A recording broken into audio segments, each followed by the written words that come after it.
A song never really ended. It just sank into the hills, becoming part of them. The next morning, fishermen swore the lake rippled without any wind, vibrating like a freshly plucked guitar string. Old dogs, usually silent, howled right at high noon. And the rusted radio in the old shack, the one with no power, no batteries, it clicked itself back on. It started whispering numbers.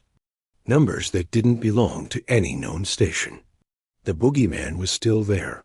You see, riding that after echo, stitching the worlds together with a thread of static and groove. Up in orbit, Zero Antarctica watched, his craft tucked away behind a fold in spacetime. The Ozarks fascinated him. He'd seen other planets, other systems that had harmony, sure, but none of them had memory like this place. These mountains, they remembered everything. The great floods, the long-forgotten wars, the bootleggers running, shine under the moonlight, the desperate prayers muttered into the red dirt. His ship's resonance engine translated it all, turning it into music too heavy, too full of soul, to play alone. That's why he had to come back. This time, his descent was slower, more deliberate. Down in the woods, the hillbilly guitar dude had unintentionally gathered an audience. Folks just started wandering in from the trees like sleepwalkers. Loggers with sawdust still on their clothes, teenagers looking for something real, widows carrying a lifetime of stories in their eyes, and even things that had only once been people, drawn by the sound. He played his guitar, and between the songs, he spoke. He told tales of the night the stars came down to visit Bull Shoals, of a phantom DJ who never stopped broadcasting, of a sound so powerful it could wake the dead or finally let them rest in peace. When Zero Antarctica stepped into the warm glow of the firelight, nobody screamed. It was strange.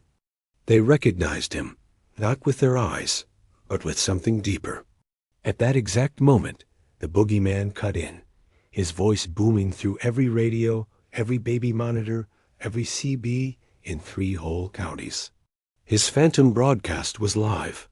"This one," the voice echoed, "this one goes out to the living, the lost, and all the listeners who are yet to be born." What followed wasn't just a jam session. It was a map. It was a conversation between a man, a ghost, and a visitor from another world. Each note they played seemed to bend time itself. Each rhythm they laid down opened doors to other places, other moments. Ghosts who had long forgotten their own stories suddenly found their names again on the currents of the music. The living, worn down by the world, remembered who they were before all the heartache, before all the compromises.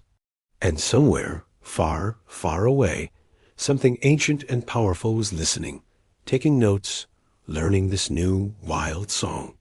As dawn broke, painting the sky in shades of orange and pink, the alien left a gift. He buried it deep beneath the floorboards of the shack, a small crystalline fragment of his own instrument.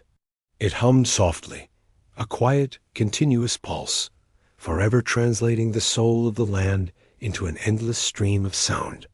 The Boogie Man's voice faded back into the static, but you could almost hear a smile in the crackle and hiss. The troubadour, the hillbilly guitar dude, he packed up his instrument and simply walked on, knowing the story was now big enough to grow without him. And so, Bull Shoals now has its legends. They're whispered around campfires and told in bait shops. They say the woods themselves can sing if you know how to listen. They say the radio still broadcasts on those nights when the fog glows with a faint, ethereal blue light. They say that once upon a time, a hillbilly with a 6-string, a ghost DJ, and a friendly space alien played a song so true, so real, that it bent the universe just enough to let a little piece of Arkansas touch the stars. And if you go there, if you get real quiet and listen closely, I mean really listen, you'll hear it. The Ozarks are still playing that song.